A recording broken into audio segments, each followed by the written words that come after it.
एक दिन तेजस गांव अपनी माँ के पास फोन करता है। हेलो, प्रणाम माँ। जीते रहो माँ। तुम दादी बनने वाली हो हैं? अरे वाह, ठीक है बेटा, मैं कल ही आती हूँ। जब माँ जी शहर पहुंची तो बेटे बहू ने बहुत अच्छे से स्वागत किया। लीजिए माँ जी चाय। अरे गर्मा गर्म पकोड़े ले आओ माँ के लिए। नीरू रसोई में गई और 2 मिनट में ही पकोड़े ले आई। जी ये लीजिए। बहू जादू से बनाए हैं क्या? अभी तो रसोई में गई थी। यम्मी।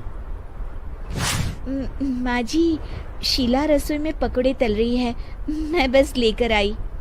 हे भगवान, मेरा धर्म भ्रष्ट कर दिया तूने। अब तो गंगा जल से शुद्धिकरण करना होगा। दूसरे दिन, माँ जी मैंने नाश्ता बना दिया है, ऑफिस जा रही हूँ। पर अभी तो घर का सारा काम पड़ा है। शीला आती ही होगी, झाड़ू पोछा बर्तन कपड़े वो सब कर लेगी। हमारे जमाने में घर का सारा काम हम ही करते थे। जी माँ जी, आप बहुत होशियार हैं, मैं घर ऑफिस दोनों नहीं संभाल पाती। तो जरूरत क्या है घर से बाहर जाकर चाकरी करने की? वैसे भी घर का काम खुद करने से घर में बरकत आती है, समझी? पर माँ जी। पर वर कुछ नहीं, इस महीने की पगार मिले फिर ऑफिस बंद है। हाँ। रात को नीरू तेजस से कहती है, सुनिए जी, माँ जी बोल रही थी कि मैं नौकरी छोड़ दूं। वैसे ठीक ही तो है, अभी तुम्हें आराम की जरूरत है। फिर भी आराम कहाँ, शीला को छुड़ाने के लिए बोल रही थी।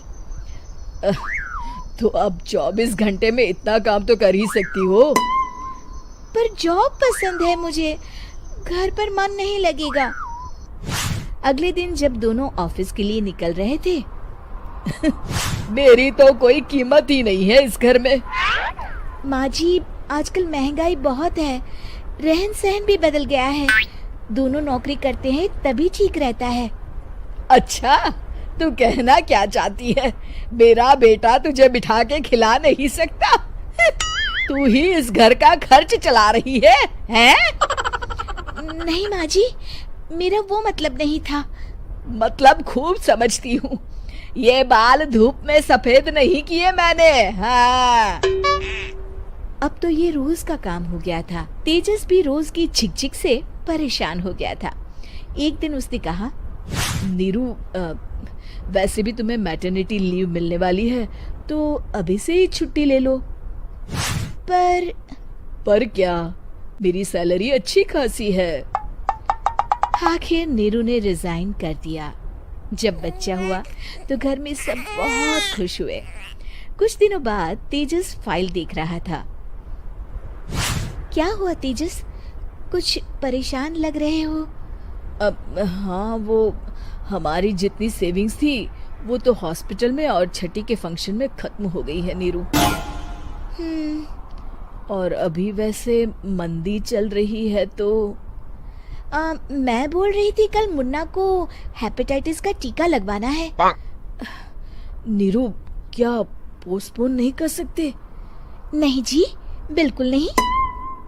अब तेजस को समझ में आ रहा था कि उससे गलती हुई है। पैसों की कमी का असर घर के माहौल पर भी पड़ रहा था। अगले दिन, बेटा मेरा चश्मा और ये दवाइयाँ ले आना, पर्चा देते हुए माँ जी ने कहा। जी।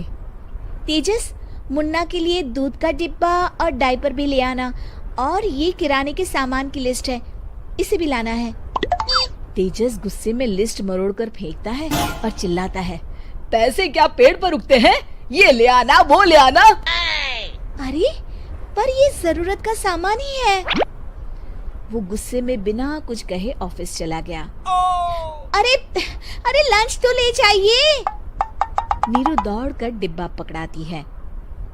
एक दिन खाना खाने के बाद, नीरू, अब तो मुन्ना कुछ बड़ा हो गया, तो अब तुम वापस ज्वाइन कर लो ना जॉब। पर इस रिसेशन में जॉब मिलना बहुत मुश्किल है। ट्राई तो करो। फिर मुन्ना? माँ जी है ना, और एक फुल टाइम मेड भी लगा लेंगे। पर माँ जी, उन्हें तो पसंद नहीं।